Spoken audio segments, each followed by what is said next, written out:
근데 오늘 이제 그 제가 맡은 한국판 그린 뉴딜에 대한 부분은 사실 뭐 이런저런 비판도 많이 있었고 그 기후 행동을 하면서 많은 요구들도 있었는데 어떤 기술적인 문제, 예를 들어서 NDC 2050 탄소 중립까지는 선언이 됐는데 2030 NDC는 계획대로 안 됐다, 뭐 너무 낮게 책정했다, 뭐 이런 요구들. 그래서 뭐 2030년 탄소 배출량을 2017년 대비 50%로 줄여야 한다, 국제기구의 그 지침에 따라서 뭐 이런 요구들을 하고 있는데, 이런 기술적인 문제보다도 좀 기본적으로 우리가 좀 돌아봐야 될, 우리가 이걸 통해서 하려고 했던 게 뭐지? 탄소 중립의 목표는 뭐지? 재생에너지로 가야 한다는데 재생에너지로 가야 하는 이유는 뭐지? 좀 이런 거에 대해서 좀 한번 더 살펴보는 좀 기회를 갖고 싶다는 생각이 준비하는 과정에서 좀 들었어요. 아까 말씀드리고 있었지만 좀 우리가 그린 뉴딜 혹은 탄소 중립을 통해서 얻고자 하는 것이 무엇이었는지, 그리고 이것은 또 지금 우리가 뭐 기후 위기다 이야기를 하고 있는데 이 위기의 본질이 무엇인지, 그 성격은 무엇인지에 대한 이해 혹은 성찰과 저는 밀접하게 관련이 있다고 생각해요. 그래서 좀 그런 부분에서, 그런 관점에서 한국판 그린 뉴딜 그리고 탄소 중립 정책들에 대해서 한번 돌아보고 어떤 방향을 띄어야 하는지에 대해서 좀 이야기를 해보려고 합니다.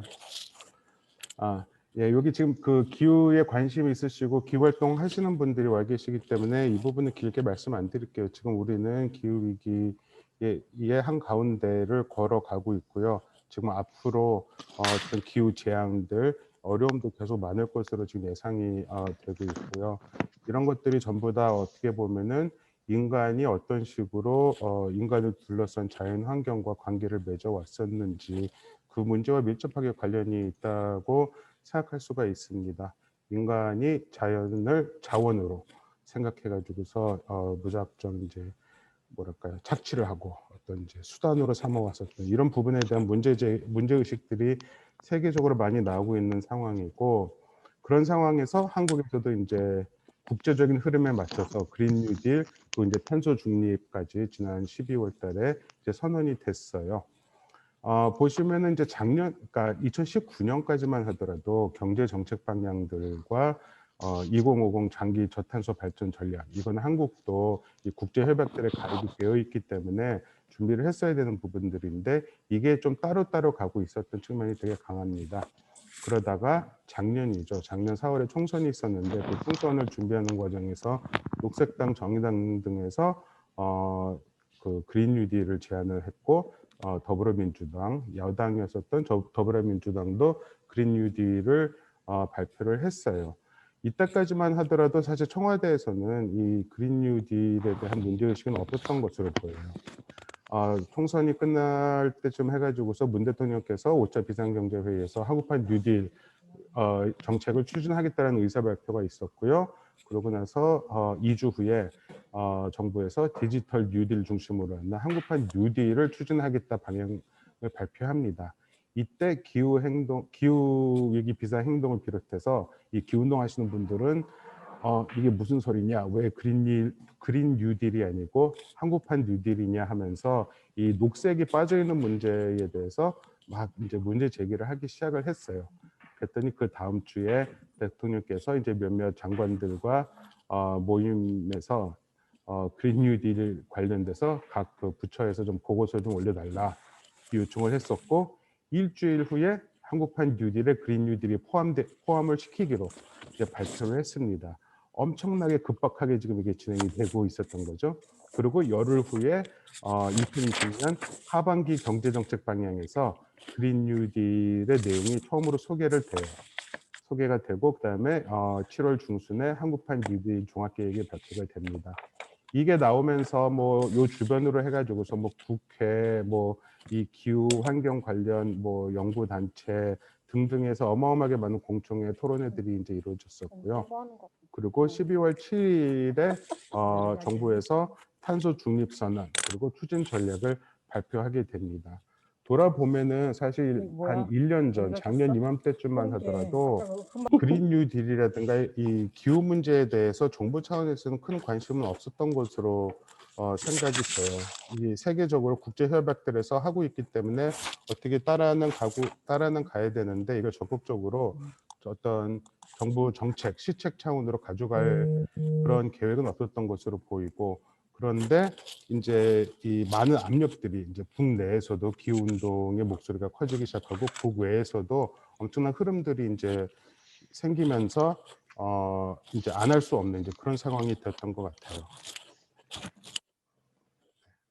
이거가 지금 작년에 이제 그린 뉴딜을 탄소 중립을 하기 전까지 좀 그런 맥락들이에요. 그러니까 사실 한국은 기후 악당국으로 소문이 나 있었죠. 우리 그렇게 이야기를 하고 있고, 작년 이맘때쯤 나왔었던 그 점원워치랑 뭐 여기저기서 했었던 기후변화 대응 지수로 보면 한국은 61개국 중에 58위였었고, 그 올해 나왔던 거 보니까 53위로 5계단이나 껑충 뛰었습니다. 이게 또 그린 뉴딜의 덕분이라고 할 수가 있겠는데, 어쨌든 한국은 되게 이 기후 관련해서는 되게 안 좋은 이미지를 가지고 있었고, 워싱턴 포스트지에 이런 이제 이 전면 광고가 실리기도 했어요. 이것이 문 대통령께서 생각하는 한국의 그린 뉴딜입니까 하면서요. 이게 해외에서 인도네시아에서 석탄 발전소를 이제 강행하면서 그린 뉴딜을 한다고 하는 그런 위선을 이제 찝어내는 거였었고요.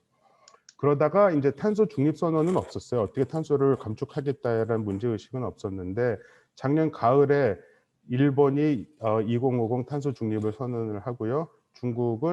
중국이 지금 뭐 세계 1위의 탄소 배출국이죠. 어마어마한 차이로 1등인데 중국도 2060년까지 탄소 중립을 선언을 했어요. 그러니까 이제 한국은 왜 안 해? 이제 이런 문제 제기가 있으니까 한국도 2050 탄소 중립을 이제 선언하는 상황이 되었던 겁니다. 그러니까 어떻게 보면 이제 떠밀려서 탄소 중립도 선언하고 이제 그린 뉴딜도 하게 되는 그런 상황이라고 보시면 되겠어요.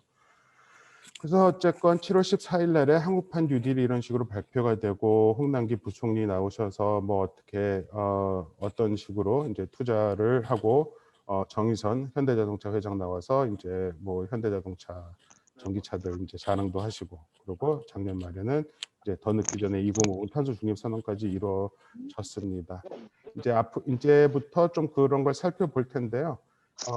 일단 뭐 추진 체계 그리고 뭐 종합 계획인데, 이건 길게 자세히는 안 볼게요. 그냥 한번 쭉 보시면은 뉴딜 관계 장관세를 보시면 요새 주목해 볼 거는 디지털 뉴딜은 과기부 장관이 총괄을 하고 있는데, 그린 뉴딜은 환경부하고 산업부하고 같이 하고 있어요. 근데 뭐 여러분들 느낌상으로도 아시겠지만 이게 환경부 장관과 산업부하고 환경부하고 이 뭐랄까요, 이 담당하고 있는 그런 업무의 범위라든가 예산의 크기도 엄청나고, 이걸 같이 간다는 거가 어떻게 보면은 이 그린 뉴딜의 성격을 저는 좀 나타내주고 있다는 생각이 들어요. 안전망 강화하면서 고용부 장관이 또 같이 들어와 있는데, 사실 요거는 작년 초반기만 하더라도, 전반기만 하더라도 없던 부분이에요. 고용노동부 장관은 전체 이 논의에서 빠져 있었거든요. 어쨌든 이런 식으로 되고, 이제 재정 투자를 보면은 이제 성격을 또 알 수가 있는데, 이제 두 가지예요. 재정 투자와 제도 개선인데, 재정 투자는 여기서도 나와 있지만 전체 160조를 2025년까지 투자하겠다. 그리고 일자리 190만 개를 만들겠다. 이렇게 이야기를 했었는데, 이 목표가 새로운 시장을 창출하고 민간 수요를 견인하는 마중물 역할을 하겠다라는 거예요. 그러니까 정부의 재정 투자, 이제 공공 투자를 통해서 이 민간 수요를 견인하는, 그러니까 뭔가 이렇게 민간 투자를 이 촉발하겠다라는 그런 거죠. 그리고 거기에 쓰여지는 거가 전체 160조 예산 중에 투자 중에서 114조 원, 그러니까 절반이 훨씬 넘는 양이고요. 제도 개선 같은 경우도 이 전환을 위한 제도 기반 구축과 더불어서 규제 개선, 그러니까 규제 완화죠. 지금 있는 규제를 완화를 하면서 민간의 혁신 투자를 촉진하는 촉매제 역할을 수행하겠다. 이제 뭐 이런 식으로 잡히고 있습니다. 그러니까 이거가 어떻게 보면은 이 그린 뉴딜이라고 하는 것 자체가 그 자체로서의 어떤 뭐 녹색 전환 프로그램이기보다는 어떤 그 이 산업적인 고려에 의해서 준비되었었다는 그런 성격을 좀 보여주고 있는데, 이 부분은 이제 좀 더 자세히 들어가 볼게요.